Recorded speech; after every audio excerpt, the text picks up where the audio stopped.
యాకోబు రాసిన పత్రిక 1వ అధ్యాయము 12వ వాక్య భాగములో నుంచి మరలా మనం ప్రారంభించుకొని ముందుకు వెళదాం. శోధన సహించువాడు ధన్యుడు. అతడు శోధనకు నిలిచిన వాడై ప్రభువు తన్ను ప్రేమించు వారికి, దేవుడు తన్ను ప్రేమించు వారికి వాగ్దానము చేసిన జీవ కిరీటము పొందుకుంటారు. ఎవరు జీవ కిరీటం పొందుకుంటారు అంటే శోధనకి నిలబడితే, శోధన సహిస్తే, శోధనలో ఎవరైతే నిలబడతారో వారు జీవ కిరీటాన్ని పొందుకుంటారు. అంటే శోధన మంచిదేనా చెడ్డదేనా? మంచిది. అయితే ఈ శోధన అనేది దేవుడు ద్వారా వచ్చే శోధన. అదే భాగాన్ని మరలా చదివితే చదువుదాం. దేవుడు కీడు విషయమై శోధింపబడనేరడు. ఆయన ఎవరిని శోధించడు. మొదటగా మనం ఏమనుకున్నాం? శోధన దాని గురించి మనం మాట్లాడుకుంటూ, శోధనలు 2 రకాలు. ఒకటి దేవుని ద్వారా శోధన వస్తుంది అని, రెండవది అపవాది ద్వారా శోధన వస్తుంది అని చదువుకున్నాం. అయితే ఇక్కడ ఏమని చదువుతున్నాం? ఇక్కడ చూడండి. ఇప్పుడు దేవుడు కీడు విషయమై శోధింపబడనేరడు. ఆయన ఎవరిని శోధింపడు. కనుక ఎవరైనను శోధింపబడుతున్నప్పుడు నేను దేవుని చేత శోధింపబడుచున్నాను అని అనకూడదు. అంటే దేవుడు శోధిస్తాడనా శోధించడనా? మరి మనం గత శనివారం ఏం చెప్పుకున్నాం? దేవుడు శోధిస్తాడు అని చెప్పుకున్నాం.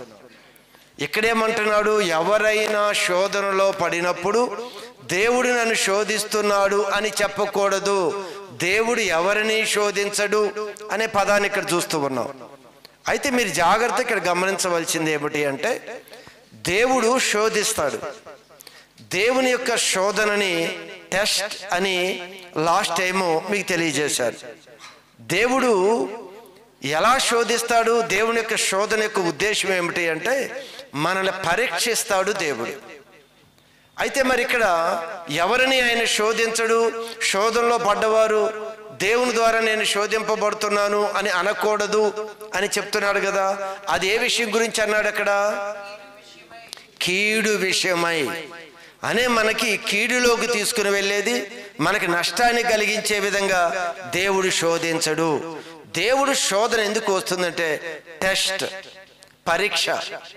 ఎందుకు అంటే ఆత్మీయతలో బాగా మనం ఎదగటానికి, దేవుడు మనకు సిద్ధపరిచిన ఉన్నతమైన బహుమానాన్ని పొందుకునటానికి దేవుడు టెస్ట్ చేస్తాడు మనల్ని. అదే పదంలో ట్రయల్ అనే పదం కూడా వాడాడు. ఈ శోధన అనే దానికి టెస్ట్ ఆర్ ట్రయల్. బట్టల షాప్కి వెళ్ళి బట్టలు ట్రయల్ వేసుకుంటాం. మరి ట్రయల్ వేసుకున్నప్పుడు బాగా మనకి సెట్ అయినాయి అనుకోండి, దాన్ని మనం తీసుకుంటాం. అలానే దేవుడు మనకు ఒక ప్రమోషన్ ఇచ్చే ముందు ట్రయల్ వేస్తాడు, శోధించి చూస్తాడు. ఈ శోధనలో నిలబడ్డామనుకో, నీకు ఏదైతే దేవుడు ఇవ్వాలనుకున్నాడో ఖచ్చితంగా ఆ స్థితిని మనకు అనుగ్రహిస్తాడు. మనకి ఆఫీసులో కొన్ని శోధనలు ఉంటాయి, మనకు బిజినెస్లో శోధనలు ఉంటాయి, మనకు ప్రతి పరిస్థితుల్లో కూడా ఈ శోధనలు ఎదురవుతూనే ఉంటాయి. అయితే ఇక్కడ శోధన 2 రకాలు అని చెప్పుకున్నాం. ఒకటి దేవుని ద్వారా వచ్చే శోధన, రెండవది అపవాది ద్వారా వచ్చే శోధన. దేవుని ద్వారా వచ్చే శోధనని టెస్ట్ ఆర్ ట్రయల్ అనుకున్నాం. అపవాది ద్వారా వచ్చే శోధనని టెంప్టేషన్. ఏమిటి?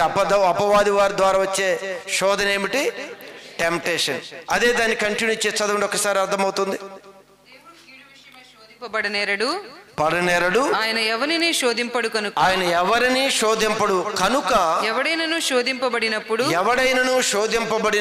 నేను దేవుని చేత శోధింపబడుచున్నాను అని అనకూడదు. ప్రతి వాడును తన స్వకీయమైన దురాశ చేత, చూడండి, ప్రతి వాడును తన స్వకీయమైన దురాశల చేత ఏడవబడి మరులు కొల్పబడిన వాడై ప్రేరేపింపబడిన వాడై శోధింపబడును.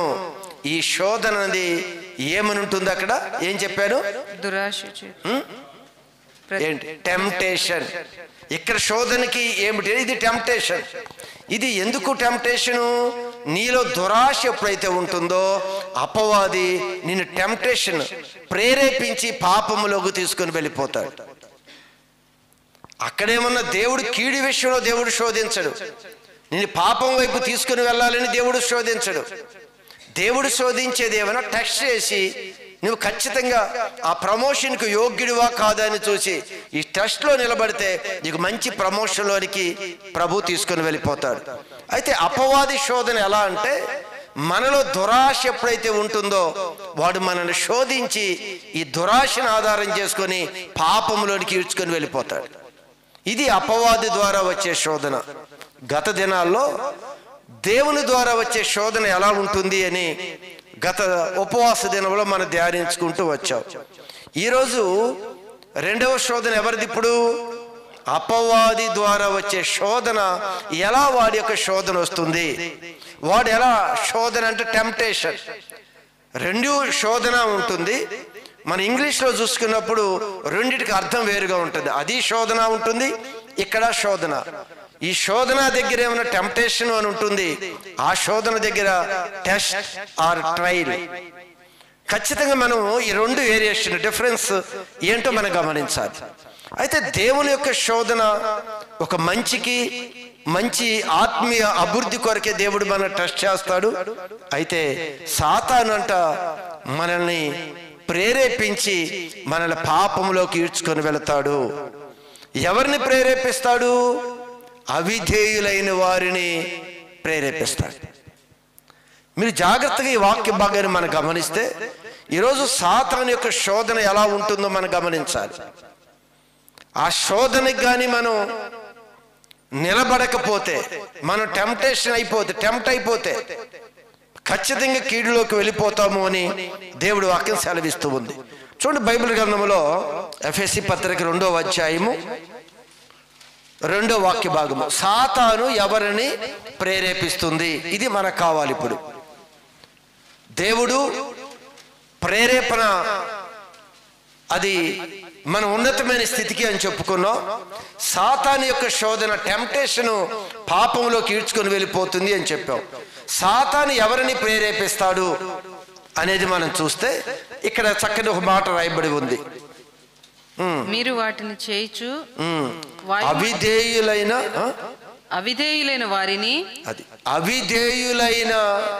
వారిని ఇప్పుడు ప్రేరేపించు శక్తికి అధిపతిని అనుసరించి. అధిపతి ఈ సాతాను దేనికి అధిపతి? ఎవరిని ప్రేరేపిస్తాడంట? అవిధేయులైన వారిని. దేవుని మాటకి ఎవరైతే విధేయత చూపరో, దేవుని మాటకి ఎవరైతే లోబడరో, దేవుడు ఏం చెప్తే మనం మరొకటి ఎవరైతే చేస్తూ ఉన్నారో వాడిని పట్టుకుంటాడు. దేవునికి పూర్తిగా లోబడిన వాడు సాతాను ప్రేరేపింపలేడు, సాతానేం కదిలించలేడు. కానీ ఎప్పుడైతే దేవుడి మాట మనం వినమో, ఎప్పుడైతే దేవుడి మాట మీద మనం తిరుగుబాటు చేస్తామో వారిని ఈ సాతాను టార్గెట్గా పెట్టుకొని వారిని శోధించి లోబరుచుకొని పాపంలోకి ఈడ్చుకొని వెళ్ళిపోతూ ఉంటాడు. మనందరం కూడా చాలా విషయాల్లో దేవుడి మాట మనం వింటున్నామా అంటే కొన్ని విషయాల్లో దేవుడి మాటకి మనం లోబడతాం.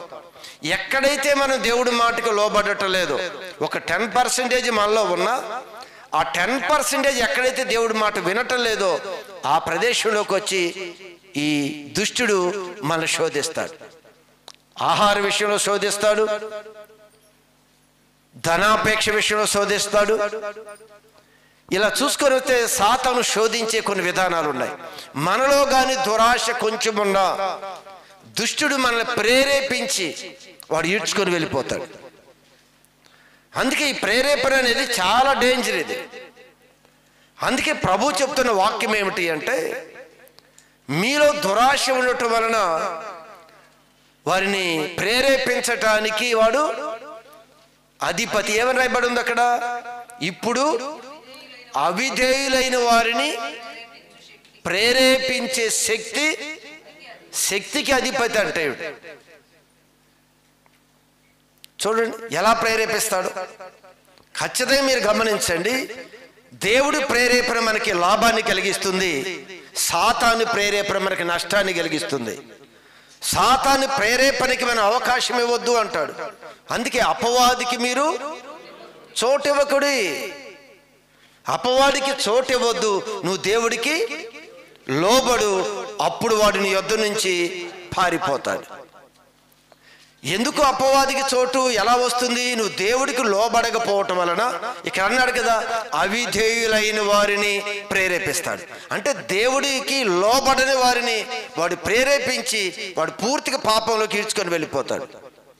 ఒకవేళ మనలో ఎక్కడైనా అవిధేయత ఉంటే, ఎక్కడైనా దేవుడి మాట వినని స్వభావం కొంచెం కనబడితే వాడు ఎంటర్ అయిపోయినట్టు లోపలికి. చిన్నది దొంగకి ఎంతో పెద్ద అవకాశం అవసరం లేదు. అందుకు అంటున్నాడు ఆయన, మీరు దేవునికి లోబడండి, అప్పుడు అపవాదిని ఎదిరించండి, అప్పుడు మీ ఎదురు నుంచి పారిపోతాడు. అపవాదిని ఎలా ఎదిరించగలమని చెప్పాడు అక్కడ? దేవునికి లోబడితే అపవాదిని ఎదిరించినట్లే, దేవుడి మాట వింటే అపవాదిని జయించినట్లే. మనం ఎప్పుడైతే దేవుడి మాట వినమో సాతాను వెంటనే ఎంటర్ అయిపోతాడు. ఏ విధమ చేత నేను మన పరిస్థితిని పూర్తిగా దారుణంగా కిందకి ఈడ్చుకొని వెళ్ళిపోతాడు. ఇది సాతాను యొక్క ప్రేరేపణ. ఆకాను గురించి మీకు తెలుసు. ఆకాను మీకు అర్థం కావటానికి రెండు విషయాలు చెప్తాను. ఇశ్రాయేలు జనాంగము యెరికో మీదకి యుద్ధానికి వెళ్ళారు. అప్పుడు యెహోషువ నాయకత్వం వహిస్తూ ఉన్నాడు. ఆ సమయంలో ఇశ్రాయేలు జనాంగము యెరికో మీదకి యుద్ధానికి వెళ్ళారు. యెరికో కోట చుట్టూ దేవుడు 7 మార్లు తిరిగి స్తుతించమని చెప్పాడు. అలానే స్తుతించారు. ఆ యెరికో కోట గోడలు కూలిపోయాయి. అయితే ఆ యెరికోలోకి వెళ్ళే ముందే యెహోషువ దేవుని యొద్ద నుంచి వచ్చిన ఒక వర్తమానాన్ని తీసుకొని ప్రజలకి ఒక విషయాన్ని తెలియజేశాడు. మీరు ఈ యెరికోలోనికి ప్రవేశిస్తారు. ప్రవేశించినప్పుడు ఆ యెరికో అంత శాపగ్రస్తమైనది. మీరు దానిలోది ఏది ముట్టుకోవద్దు. ఒకవేళ ముట్టుకుంటే మీరు మీతో పాటు ఆ ప్రజలందరికీ కూడా గొప్ప శ్రమ తెచ్చి పెట్టిన వారు అవుతారు. జాగ్రత్త, శాపగ్రస్తమైన ఏమీ ముట్టుకోవద్దు అని యెహోషువ ఆ ప్రజలందరికీ చెప్పాడు. అందరూ విన్నారు. యెరికో మీదకి వెళ్ళారు. యెరికో కోటలో కూలిపోయాయి. ఆ లోపలికి ప్రవేశించారు. అందరి మీద విజయాన్ని తెచ్చుకున్నారు. అందరిని హతము చేసేశారు. అయితే ఒక వ్యక్తి చేసిన ఒక పొరపాటు గురించి ఇక్కడ రాయబడి ఉంది. చదవండి ఒక్కసారి. యెహోషువ పుస్తకము 7వ అధ్యాయము 20వ వాక్య భాగం. ఆకాను యెహోషువతో, ఆకాను, ఇక్కడ ఈ ఆకాను ఏం చేశాడో తెలుసా? ఈ ఆకాను అంట ఆ ప్రదేశంలోకి వెళ్ళినప్పుడు, ఆ ప్రదేశంలోకి వెళ్ళగానే తనలో ఒక దురాశ ఎక్కడో ఉంది. ఈ చిన్న దురాశ ఏం చేసింది అంటే, దురాశ ఉండటం వలన సాతాను ప్రేరేపిస్తూ ఉన్నాడు. ఇదిగో ఊరికి వదిలేయటం ఎందుకు? అక్కడ బంగారం ఉంది, అదే మంచి మంచి బట్టలు ఉన్నాయి, అక్కడ మంచి వెండి ఉంది, ఎందుకు దాన్ని వదిలిపెట్టుకునేది? ఎవరు చూడొచ్చారు అని అక్కడ ఉన్న బంగారాన్ని, అక్కడ ఉన్న వెండిని, అక్కడ ఉన్న మంచి వస్త్రాలని శుభ్రంగా మూట కట్టుకొని తెచ్చేశాడు. మిగిలిన వారు ఎవరు తీసుకురాలేదు. మిగిలిన వారు దేవుడి మాటకి విధేయత చూపారు. ఈ వ్యక్తిలో ఒక దురాశ అనేది ఉంది. మరి బంగారం కావాలని ఆశో, బట్టలు కావాలని ఆశో, వెండి కావాలని ఆశో, ఏ దురాశ ఉందో గాని ఖచ్చితంగా అక్కడికి వెళ్ళగానే మనసు దాని మీదకి వెళ్ళింది. చేయకూడని పని చేయటానికి దుష్టుడు వారిని ప్రేరేపించాడు. అయితే తీసుకొని వచ్చారు. చక్కగా తను కూర్చున్న డేరాలో కింద తవ్వి కింద భూమిలో పాతి పెట్టాడు. హాయిగా దానిలో నిద్రపోయాడు. అయితే ఈ ప్రజలు మరొక పట్టణం మీదకి యుద్ధానికి వెళ్ళారు. వెళ్ళినప్పుడు వీరందరూ కూడా ఓడిపోయారు యుద్ధంలో. జాగ్రత్తగా ఈ మాటలు మీరు ఆలకిస్తున్నప్పుడు మన ఆత్మీయ జీవితంలో కూడా ఎలా ఓటమి జరిగిద్దో మీరు గమనించండి. మన ఆత్మీయ జీవితంలో కూడా దుష్టుడు ఎలా ప్రేరేపిస్తాడో, మనం ఎలా ఓడిపోతామో, పూర్తిగా శత్రువులు మన మీద ఎలా జయిస్తారో, ఈ అంశాన్ని మీరు జాగ్రత్తగా మీరు ఇంటికి వెళ్ళిన తర్వాత చదవండి. ఈ జరిగిన సంఘటన అంతా మీరు చదివితే ఏ విధంగా అపవాది మనల్ని జయించి మనం లోబరుచుకుంటాడో మనకు అర్థమవుతుంది. అయితే ఇది ఎరుకో మీదకి వెళ్ళారు. ఎరుకో కోట గోడలు కూలిపోయాయి. ఆ ప్రదేశంలోకి వెళ్ళారు, అందరినీ జయించారు. కానీ ఆకాన్ అనే వ్యక్తి ఒక దురాశ లోపల ఉంది. దాని ప్రకారం బంగారము వెండి బట్టలు తీసుకొని వచ్చి తన గుడారంలో దాచుకున్నాడు. మరలా వీళ్ళందరూ కలిపి మరొక పట్టణం మీదకి యుద్ధానికి వెళ్ళారు. ఆ పట్టణంలో యుద్ధంలో పూర్తిగా ఓడిపోయారు. ఓడిపోయిన తర్వాత యెహోషువ వచ్చి ఏడ్చాడు దేవుడి దగ్గర, అయ్యా మేము యుద్ధానికి వెళ్ళాము, వారి చేతిలో పూర్తిగా ఓడిపోయాము. మేము ఏమని అడిగాడు? అయ్యో ప్రభువా యెహోవా, మమ్మను నశింపు చేయునట్లు అమోరీయుల చేతికి మమ్మను అప్పగించుటకు ఈ జనులను ఈ యొర్దాను నీవెందుకు దాటించితివి? అతడు అడుగుతున్నాడు, ఎందుకు తీసుకొచ్చావు యొర్దాన్ నది దాటించి? ఈ అమోరీ చేతిలో చంపటానిక? చూశారా, ఒక నాయకుడిగా ఉన్న వ్యక్తి ఏ విధంగా మాట్లాడుతున్నాడు. ఈరోజు మన జీవితంలో కూడా చిన్న పరిస్థితులు ఒకవేళ మనకు అనుకూలంగా లేని పరిస్థితులు వస్తే, ప్రభువా ఎందుకు వచ్చాయా పరిస్థితులు, ఎందుకు వచ్చిందయ్యా ఈ కష్టం, ఎందుకు వచ్చిందయ్యా అనారోగ్యం, ఎందుకు వచ్చిందయ్యా నా కుటుంబంలో ఈ నష్టము అని అడగకుండా, దేవుడు నాకేం చేశాడు, ఇందుకే రక్షణ పొందుకుంటే దేవుడు నాకేమి ఇచ్చాడు అని మనం కూడా మాట్లాడుతూ ఉంటాం. ఇదిగో నాయకుడైన యెహోషువ అదే మాట్లాడుతున్నాడు. చంపటానికి తీసుకొచ్చావు మమ్మల్ని అని దేవుణ్ణి ప్రశ్నిస్తూ ఉన్నాడు. గమనించండి సంగమా, ఏడ్చాడు. అప్పుడు దేవుడు పాత విషయాన్ని జ్ఞాపకం చేశాడు. మీకు చెప్పాను, మీరు ఎవరో కూడా ఆ శాపగ్రస్తమైన దాన్ని మీరు ముట్టుకోవద్దు అని చెప్పాను. ఇదిగో మీలో ఒకరు దాన్ని తెచ్చి దాచి పెట్టుకున్నారు.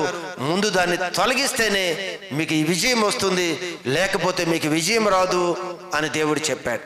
వెంటనే వెతికారు. చివరికి ఆకాను యొక్క డేరాలో దాన్ని కనుగొన్నారు. అప్పుడు జరిగిన సంఘటన చదవండి ఇక్కడ.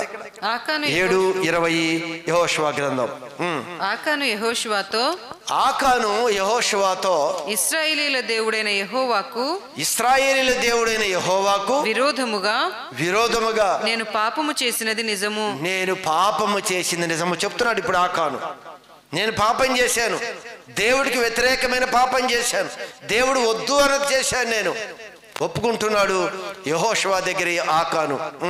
దోపుడు సొమ్ములో ఒక మంచి షీనారు పై వస్త్రము 200 తులముల వెండిని 200 తులముల వెండి 50 తులముల ఎత్తుగల 50 తులాల ఎత్తుగలిగిన ఒక బంగారపు కమ్మిని నేను చూచి వాటిని ఆశించాను. చూడగానే ఆశ కలిగిందంట. చూడగానే ఆశ కలిగింది. దేవుడి యొక్క నియమం ఉంది, దేవుని యొక్క పద్ధతి ఉంది. మనకు కూడా కొన్ని చూసినప్పుడు కొన్ని ఆశలు కలుగుతాయి. ఆశ కలిగిందంట. దాన్ని తీసుకొని వచ్చాడు. ఎంత భయంకరమైన నష్టం జరిగిందో తెలుసా? ఈ కుటుంబాన్ని అందరూ కూడా రాళ్ళు తీసుకొని కొట్టి చంపి అగ్నితో కాల్చి పడవేసి తను తన పిల్లలు కుటుంబాన్ని అంతరం కూడా నాశనం అయిపోయింది పూర్తిగా. ఈరోజు మన జీవితంలో గమనించండి, అదే దుష్టుడు ఎప్పుడు ప్రేరేపిస్తాడో తెలుసా? మనలో దురాశ ఉంటే, ఏ దురాశ అయినా కొంచెం ఉంటే దుష్టుడు ప్రేరేపించి ఆ పాపం వైపు ఈడ్చుకొని వెళ్ళిపోతాడు. అందుకే దురాశ గర్భము ధరించి పాపాన్ని కంటుంది. దురాశ ఎప్పుడైతే మనలో ఉంటుందో ఇది గర్భం ధరించిద్దంట. ఈ దురాశ ఎప్పుడా అని చూసుకొని ఇది పూర్తిగా దురాశతో చేయకూడనివన్నీ చేయించి పాపమును కనగా పాపము పరిపక్వమై మరణాన్ని కనును. సంగమా గమనించండి, దేవుని యొక్క ప్రేరేపణకి సాతాను యొక్క ప్రేరేపణకి చాలా తేడా ఉంది. ప్రతి శోధన దేవుడు శోధించాడు అనకూడదు. దేవుడు శోధించేది మంచి కొరకే, నీ ఆత్మీయ అభివృద్ధి కొరకే, ఆత్మీయంగా నువ్వు బలపడటానికే సాతాను కాదు కానీ దేవుడు శోధిస్తాడు. సాతాను అయితే నీ నాశనం కొరకు నిన్ను శోధించి ప్రేరేపించి టెంప్టేషన్ తీసుకొని వస్తాడు. మనలో చిన్న ఆశ ఉంటే చాలు, ఈరోజు చిన్న దురాశ అనుకుంటాం, ఖచ్చితంగా చేయకూడని పని మన చేత చేపిస్తాడు. ఏమైంది చివరికి? ఈరోజు మన జీవితంలో కూడా ఎందుకు ఓడిపోయారో తెలుసా? వీరు దేవుడు మాట కాదనక మరొక విషయంలో వారికి దురాశ ఉంది కనుక అది వారి చేత తప్పు చేయించింది.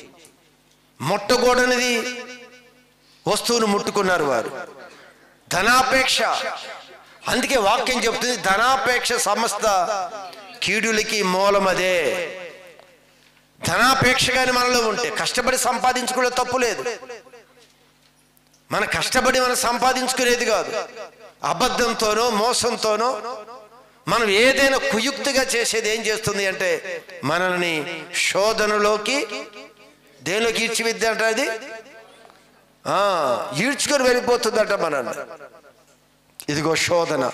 ఇక్కడ ఆకాను విషయమే కాదు, మరొక వ్యక్తి గురించి మీకు తెలియచేస్తాను. గెహాజీ గురించి ఇంత ముందు చదివాం. ఈ గెహాజీ ఎందుకు అలా అయిపోయాడు? గెహాజీ కూడా మంచిగా దేవుని యొక్క సేవలోకి వచ్చిన వాడే గెహాజీ. దేవుని యొక్క ఉన్నత పరిచర్యలో ఉన్నవాడి గెహాజీ. ఎవరి దగ్గర పరిచర్య చేస్తున్నాడు గెహాజీ? ఎలీషా దగ్గర పరిచర్య చేస్తూ ఉన్నాడు. ఇతను కూడా మంచి సేవకి సమర్పించుకొని వచ్చాడు ఈ వ్యక్తి. కానీ ఏం చేశాడో తెలుసా?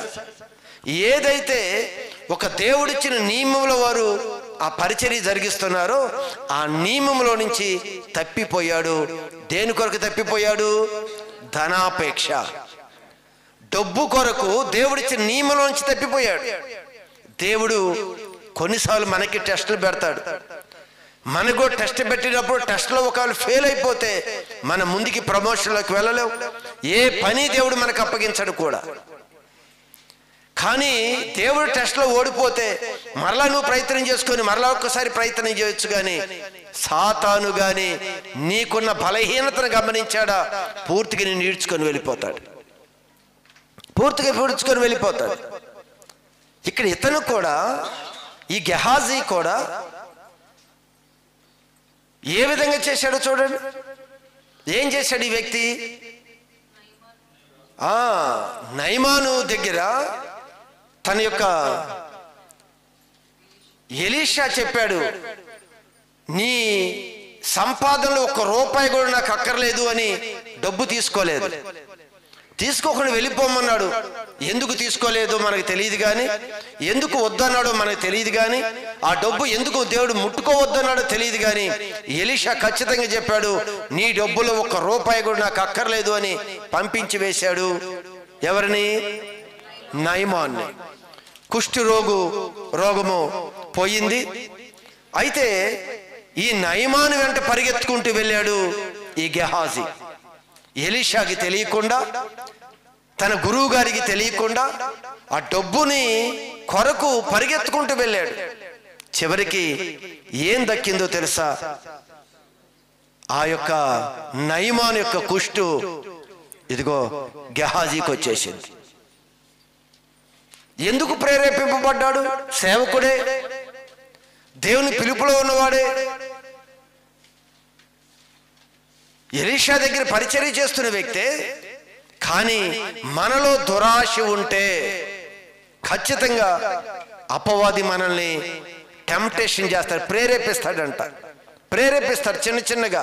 ఒకవేళ ఆశలు లేకపోయినా ముందు అది ఇదని చెప్పి ప్రేరేపిస్తాడు, ఆశలు కల్పించి పూర్తిగా ఈడ్చుకొని వెళ్ళిపోతాడు. హవ దగ్గర అదే కదా జరిగింది. హవ దగ్గరికి వచ్చాడు, ఏదో చెప్తూ ఉన్నాడు. ఒకరోజు కాదు, రోజు దేవుడు అటు వెళ్ళిపోవటం, ఇటు రావటం. బాగున్నారంటే బాగున్నావు. వీళ్ళలో ఏం దురాశ ఏమైనా ఉందా? ఏ దురాశ లేదు వీరిలో. ఉందా? అవలో కానీ ఆదాములో కానీ దురాశ ఏమి లేదు. చక్కగా ఏదోని తోటలో ఉంటూ ఉన్నారు. రోజు వచ్చి అపవాది ఏం చేస్తాడు అంటే మనం కూడా కెలుగుతూ ఉంటాడు. మనం కూడా దేవుడి సన్నిధిలో ఒక మంచి నియమంలో ఒకవేళ మనం భక్తి చేస్తున్నప్పుడు కూడా ఏదో ఒక విధంగా మన దగ్గరికి వచ్చి అటు ఇటు మన ప్రేరేపిస్తూనే ఉంటాడు. ఎక్కడైనా ఒకవేళ మెత్తబడిపోతామా అని, ఎక్కడైనా మనం ఒకవేళ ఆలోచించి ఒకవేళ మనసు డైవర్ట్ అయిపోతుందా అని అన్ని విషయాల్లో మనల్ని ప్రేరేపిస్తూనే ఉంటాడు. అన్ని మన ముందుకు తీసుకొని వస్తూనే ఉంటాడు. అన్ని తీసుకొని ఏ విధంగా అయినా సరే ఆ మనస్సుని డైవర్ట్ చేస్తాడు. అవ దగ్గర కూడా ఎన్నో మార్లు వచ్చాడు దుష్టుడు. అపవాది వచ్చి వచ్చి వచ్చి మాట్లాడుతూ ఉండగానే చివరికి ఈ తల్లిలో ఏమైందో తెలుసా? మెల్లగా ఒక ఆశ పుట్టింది. ఏం ఆశ తెలుసా? అమ్మా, దేవదూతలం అయిపోతామంట మనం. ఏమైపోతాం? దేవదూతలం అయిపోతాం అనుకుంది. టెంప్ట్ అయిపోయింది. ఈ అపవాది దెబ్బకి పూర్తిగా వెళ్ళింది. అపవాది ఏం చెప్పాడో అది చేసింది. పూర్తిగా దిగంబరి అయిపోయి దేవునికి దూరం అయిపోయాడు. మనలో దురాశ లేకపోవచ్చు. అపవాది ఏదో ఒక విధంగా ఎవరో ఒకరి దగ్గర నుంచి వచ్చి ఏదో బయట చూపిస్తుంది లోకంలో. అది లేదు కదా, నీకు అది కావాలి కదా, ఇది కావాలి కదా. మనం ఏం సమర్పించుకున్నాం? ఒకప్పుడు దేవుడి పిలుపులో దేవుడు పిలిచినప్పుడు మనం ఏం సమర్పించుకున్నాం? కానీ ఖచ్చితంగా అపవాది మన యొద్దకు వచ్చి మనలో ఆశలు కల్పించడానికి వాడు మాట్లాడుతూనే ఉంటాడు. కానీ దేవుడి మాటకి విధేయత చూపాలి, అవిధేయులుగా ఉండకూడదు. దేవుడు మాట నుంచి కానీ ఒకవేళ దిగిపోతే అపవాది ఖచ్చితంగా మన టార్గెట్ చేసి పూర్తిగా ఇడ్చుకొని వెళ్ళిపోతాడు. తనలో లేదు, తనలో అసలు ఆశ లేదు. దేవదూతలు అయిపోవాలని ఇప్పుడు అనుకుందా? హవ్వ ఎప్పుడు అనుకోలేదు, ఆదాము అనుకోలేదు. కానీ రోజు వచ్చే వ్యక్తి ఏం చెప్పాడు? ఇదే చెప్పాడు. ఈరోజు మనం కూడా ఏ విషయంలో అయితే దేవుడి దగ్గర సమర్పణ చేసుకున్నామో, దేవుడు ఏ విధంగా మనం పిలిచాడో, ఏ విధంగా ఉంటామో అని చెప్పుకున్నామో, దానిలో నుంచి తప్పిపోయిన వారు, జారిపోయిన వారు, దాన్ని విడిచిపెట్టిన వారు అనేక మంది అండి. అనేక మంది తొలి దినాల్లో ఏ సమర్పణతో దేవుని యొద్దకు వచ్చామో, ఈరోజు సమర్పణలో నుంచి బయటికి అపవాది మనం తీసుకుని వెళ్ళిపోతూనే ఉన్నాడు. ఏదో విధంగా మనల్ని ప్రేరేపిస్తున్నాడు, టెంప్ట్ చేస్తున్నాడు. పూర్తిగా ఆ వైపు ఈడ్చుకొని వెళ్ళిపోయి ఇదిగో దేవుని యొద్ద నుంచి వచ్చే బహుమానానికి దూరం అయిపోతూ ఉన్నాం మనం. చాలా ఇది ప్రమాదకరమైంది. ఇది తెలియదు, ఏమీ తెలియదండి. తప్పు ఏంటంట, ఇది చేస్తే తప్పు ఏంటంట, ఇలా మాట్లాడితే ఏంటంట, అది తింటే ఏమిటంట, ఇలా ప్రేరేపిస్తూనే ఉంటాడు. ఈరోజు గమనించండి, ఇక్కడ రెండు ప్రేరేపణల గురించి చెప్పుకున్నాం. రెండు శోధనలు. ఒకటి దేవుని యొక్క శోధన, రెండవది అపవాది యొక్క శోధన. అపవాది ఎప్పుడు శోధిస్తాడు అంటే మనలో దురాశ ఏదైతే ఉందో అప్పుడు వచ్చి మనల్ని ప్రేరేపిస్తాడు. ఒకవేళ మనలో దురాశ లేకపోయినా దురాశ కల్పించడానికి పరిస్థితులన్నీ చూపిస్తాడు. వాళ్ళు అది వేసుకున్నారు, మనం వేసుకుంటే ఏంటంట? ఒకప్పుడు సమర్పించుకున్నాం కదా, ఒకప్పుడు వద్దనుకున్నాం కదా. ఖచ్చితంగా మనలో ఆలోచనలు మాట్లాడి మాట్లాడి మాట్లాడి మనలో ఏదో ఒక ఆలోచన తీసుకొస్తాడు. మన ఆలోచన మనలో బీజం పడగానే వాడి పని ప్రారంభించేస్తాడు, ఈడ్చుకొని వెళ్ళిపోతాడు. పూర్తిగా వారి జీవితాలు చూస్తే ఆకాన్ అయినా గెహాజీ అయినా పూర్తిగా వారి జీవితాలు పాడైపోయాయి. చివరికి ఇస్కరియోతు యోధాగా కూడా తనే కదా, సమర్పించుకోరు కదా, సేవకు వచ్చాడు, దేవుని సేవ చేయాలని వచ్చాడు కదా. 12 మంది శిష్యులు ఒక శిష్యుడిగా ఎన్నుకున్నాడు కదా ప్రభు. కానీ తనలో ఏం పుట్టింది? ధనాపేక్ష. డబ్బు సంచి రోజు చూసేసరికి, ధనాన్ని చూస్తునేసరికి ఏదేదో మనం కూడా చాలా విషయాలు మన ముందుకు వస్తాయి. అప్పుడు వరకు అబద్ధాలు లేని అబద్ధాలు ప్రారంభమవుతాయి, మోసం లేని మోసం ప్రారంభమవుతుంది. రకరకాలవి కూడా మనలో ఏ విధంగా పాస్ అయిపోతున్నాయో, మన ఆత్మీయ జీవితాన్ని పాడు చేస్తున్నాయో మనకు అర్థం కాదు. ఏం చేశాడు ఆ వ్యక్తి? ఊరేసుకొని చచ్చిపోయాడు. ఆకాను ఏం చేశారు? ఆకాన్ని రాళ్ళు కొట్టి చంపి అగ్నిలో కాల్చి వేశారు. తను తన పిల్లల్ని, కుటుంబాన్ని మొత్తాన్ని కూడా పాడైపోయాడు. గెహాజీ ఏం తెచ్చుకున్నాడు? కుష్ఠు రోగం తెచ్చుకున్నాడు.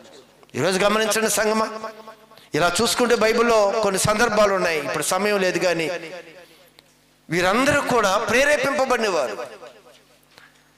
ఈరోజు అందుకే ప్రభు అంటున్నాడు, ఆయన అంటాడు, శోధన సహించువాడు ధన్యుడు. దేవుడు శోధించే శోధన గాని సహించుకొని నిలబడితే దేవుడు బహుమానం ఇస్తాడు. సాతాను యొక్క శోధన, దురాశ నీలో ఉంచుకున్నావా, దేవునికి విధేయత చూపకపోతే అపవాది వచ్చి నిన్ను ప్రేరేపించి ఈడ్చుకొని వెళ్ళిపోతాడు అని దేవుడు హెచ్చరిస్తూ ఉన్నాడు. రెండు విషయాలు గమనించండి.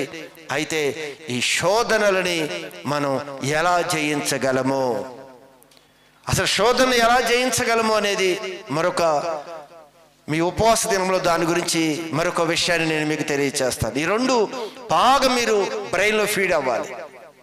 ఈ రెండు శోధనలు ఎలా వస్తాయో మనకి అర్థం కావాలి. మీరు బాగా వాక్యాన్ని ధ్యానిస్తే దానిలో అనేకమైన సత్యాలను దేవుడు మనకి తెలియచేస్తాడు. ఇది రెగ్యులర్గా మనకు ఎదురయ్యే సమస్య అండి. ఇది దేవునికి మనం దూరం అయిపోకూడదు. దేవునికి దూరం చేయటానికే సాతాను యొక్క తంత్రాలు ఇవన్నీ కూడా. దేవుడు చాలాసార్లు మనల్ని పరీక్షిస్తాడండి. గమనించండి, మన ఆఫీసులోనో, మన కాలేజీలోనో, లేదా మన యొక్క ఫ్రెండ్స్ మధ్య, మన వ్యాపారంలోనో, ప్రతి పరిస్థితులు నువ్వు ఎంత నమ్మకంగా ఉంటావు. చెప్పాను కదా, ఇచ్చి శోధిస్తాడు, తీసుకొని కూడా శోధిస్తాడు. దేవుడు అన్నీ ఇస్తాడు, ఎలా ఉంటావో చూస్తాడు.